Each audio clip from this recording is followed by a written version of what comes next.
June 11, 2016, London, Wembley Arena. The stage is set for a rock star. Fireworks explode as Alicia Keys' anthem, Girl on Fire, blasts through the speakers. Out walks a woman in a stunning red dress, arms wide open, basking in the adoration of thousands. To the crowd, she isn't just a businesswoman, she is the Cryptoqueen. Her name is Dr. Ruja Ignatova, and she has just promised them a revolution. She claims her creation, a cryptocurrency called OneCoin, isn't just the future, it's the Bitcoin killer. Within 2 years, she tells them, no one will even remember Bitcoin. The crowd goes wild. They don't know they are watching a master manipulator at the peak of her power. They don't know that, in just over a year, she will vanish from the face of the earth. And they certainly don't know that the Bitcoin killer isn't a cryptocurrency at all. It was nothing but smoke and mirrors. To understand how one woman scammed the world out of an estimated $4 billion, we have to look at the person she built herself to be. Ruja Ignatova was born in Rus, Bulgaria in 1980. When she was 10, her family emigrated to Germany. By all accounts, she was brilliant. Teachers described her as exceptionally intelligent, but there was a catch. She was arrogant, ambitious, and prioritized success over friendships. In 2005, she earned a PhD in international commercial law from the University of Constance. That part was real, but the rest of her resume? That's where the fiction begins. She claimed to have a master's from Oxford. She claimed to have worked for the elite consulting firm McKinsey. Neither could ever be verified. This was her superpower, intellectual cosplay. She knew that in the mysterious world of crypto, a doctorate and a suite made people trust you.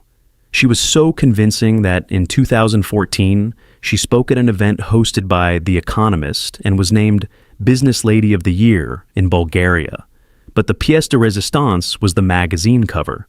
Investors were shown a Forbes cover featuring Ruja. It seemed like undeniable proof of her status. The only problem? It wasn't a real cover. It was a paid advertisement insert in Forbes Bulgaria, designed to look like an editorial feature. By the time anyone checked, the myth was already set in stone. So, what was OneCoin? In 2014, Ruja and her co-founder, Carl Sebastian Greenwood, launched a multi-level marketing company disguised as a tech startup.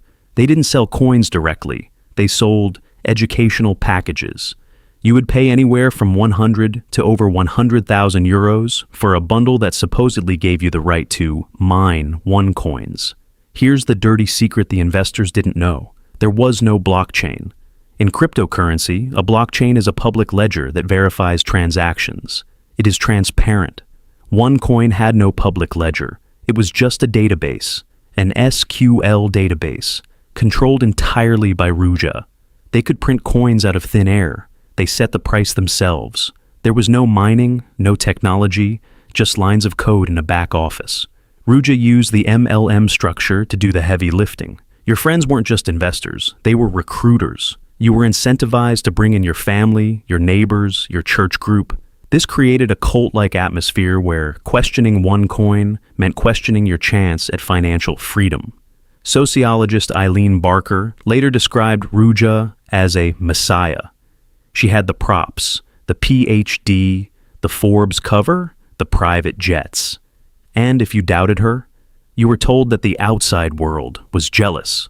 Bitcoiners were haters. The critics were just trying to keep the little guy down.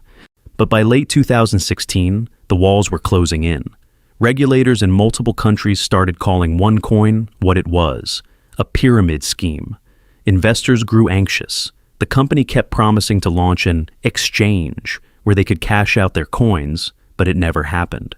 Ruja, however, was always one step ahead. She had surrounded herself with a colorful cast of characters, including a former spy named Frank Schneider, who helped her with security. It was likely through these channels that she got the tip that changed everything. On October 12, 2017, a sealed indictment was filed against her in the Southern District of New York, charging her with fraud and money laundering. She had roughly 2 weeks. On October 25, 2017, Ruja Ignatova boarded a Ryanair flight from Sofia, Bulgaria, to Athens, Greece. She was seen at the Athens airport, and then nothing. She vanished. 2 weeks later, when the FBI announced the charges publicly, the Cryptoqueen was already a ghost. While Ruja disappeared, her empire crumbled and the bodies started dropping, metaphorically, and some say, literally. Her brother, Konstantin Ignatova, took over the company for a while, but he was eventually arrested in the US and pleaded guilty, testifying against his own sister. Carl Sebastian Greenwood, the co-founder, was sentenced to 20 years in prison. Then there was the lawyer, Mark Scott. He was a partner at a major law firm, Locke Lord. Prosecutors say Scott created fake investment funds to launder $400 million of OneCoin profits. He bought yachts and Porsches. He is now serving 10 years in federal prison. Authorities have been chasing the money trail ever since. Just this year, Guernsey seized another $11.4 million from a bank account linked to her. In London, a global freezing order was placed on her assets, preventing anyone from selling 2 luxury penthouses she bought near Kensington. The trail is cold, but the money keeps popping up. But the most chilling theory about her disappearance involves a man known as Taki. So, is she dead, or is she hiding in plain sight? The FBI doesn't know. In 2022, they added her to their 10 most wanted fugitives list, offering a reward of up to $5 million for information leading to her arrest. If she is alive, where could she be? Theory 1, Russia. Ruja speaks the language, and her brother Konstantin hinted she had connections there. It's a country with no extradition treaty with the US. Theory 2, Dubai. She loved Dubai. She bought a penthouse on the Palm Jumeirah in 2015. It's a playground for the ultra-wealthy where one can disappear behind high walls and shell companies. But the yacht murder theory has legs. Frank Schneider, her ex-spy, said, and I quote, "This is truly serious organized crime." He implied that if she was killed, it was because she crossed the wrong people. The FBI, however, operates under the assumption she is still alive. They have no concrete evidence of her death. A 2022 interview with an FBI agent confirmed that for them, the case is still a manhunt, not a murder investigation. In the end, Ruja Ignatova left behind a trail of destruction. An estimated 3.5 million victims across the globe lost money. Some lost their life savings. Others lost their homes. Jennifer McAdam, a Scottish woman who lost over £200,000 and convinced her friends to invest, has spent years fighting for justice. She helped secure the asset freeze in London, hoping to get something back for the victims. They are still fighting. They are still waiting.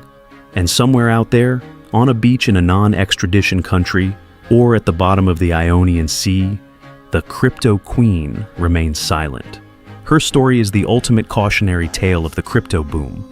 It proves that in a world of ones and zeros, sometimes the most dangerous code is the one we can't see. The code of human greed. Thanks for watching. If you enjoyed this deep dive, subscribe for more stories from the dark side of the web.